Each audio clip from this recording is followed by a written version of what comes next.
তারেক জিয়া শেষ পর্যন্ত আমি যা বলেছিলাম সেই কথাই আজ বললেন তার জনসভায়।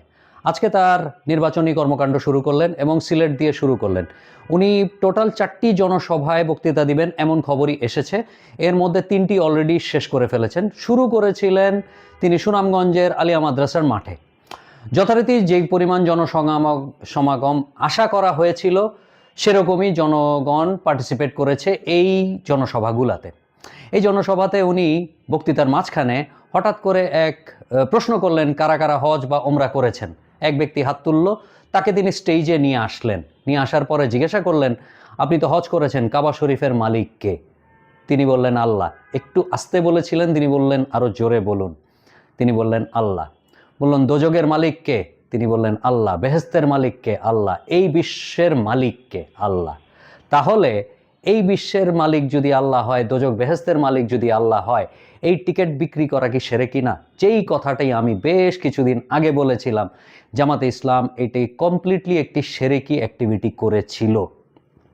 এবং জামাতে ইসলাম যেই নেতারা এই ধরনের কথাবার্তা বলেছিল তাদের এগেনস্টে কোনো পানিশমেন্ট দেয় নাই বা আমরা দেখি নাই কোনো পানিশমেন্ট দিতে। আলটিমেটলি তাহলে এটি জামাতে ইসলামের নিজস্ব বক্তব্য হিসাবেই ধরে নেওয়া যেতে পারে। যাই হোক, এবার আসি, উনি আরও বেশ কিছু কথা বলেছেন। একই ধরনের কথাবার্তাই মোটামুটি সব কয়টা মিটিংয়েই জনসভাতেই বলেছেন।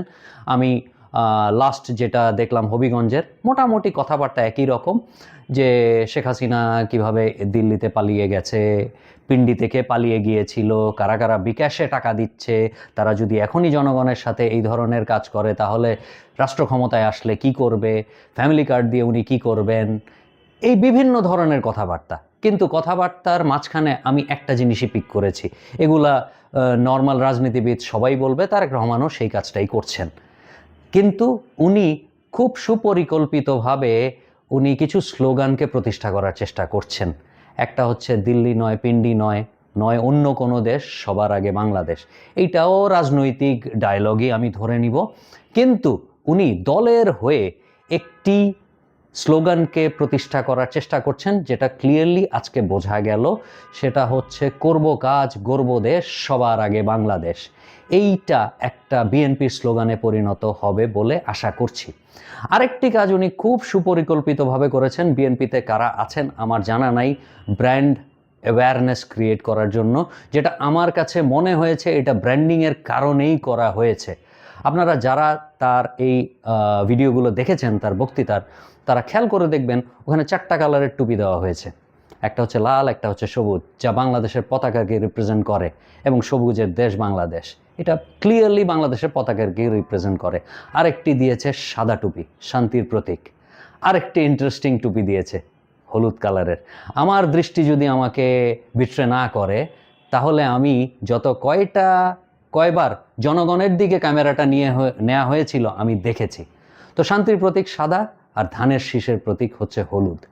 এটি যেই লোকই করে থাকুক না কেন, যেই পরামর্শক বা অ্যাডভাইজার হয়ে থাকুক বিএনপির, যে এই ব্র্যান্ডিংটা দেখছে, he has done a wonderful job, কোনো সন্দেহ নাই। যাই হোক, তারেক রহমান সাহেবের একটা জায়গায় আমার আপত্তি আছে টোটাল ভিজিটে। উনি প্রবাবলি প্লেনে করেই গিয়েছিল, ওনার বাস বিভিন্ন জায়গায় ওনাকে নিয়ে যাওয়ার সময় উনি সিলেটের রাস্তাঘাটের বেহাল অবস্থা দেখে উনি বলেছেন যে লন্ডনে যাইতেও, মানে ঢাকা থেকে সিলেট যাইতে 10 ঘন্টা লাগে, লন্ডনে যাইতেও এত সময় লাগবে না। আচ্ছা, উনি তো পদ্মা সেতু পার হয়েও কোনো জায়গায় যাবেন, ওখানে গিয়ে কি উনি এই ধরনের ডায়লগ দিতে পারবেন? তো উন্নয়নের নামে উনি যদি বলতেন যে 500 টাকার জিনিস 50,000 টাকায় করা হয়েছে শেখ হাসিনার আমলে, এটা মেনে নেওয়া যেত।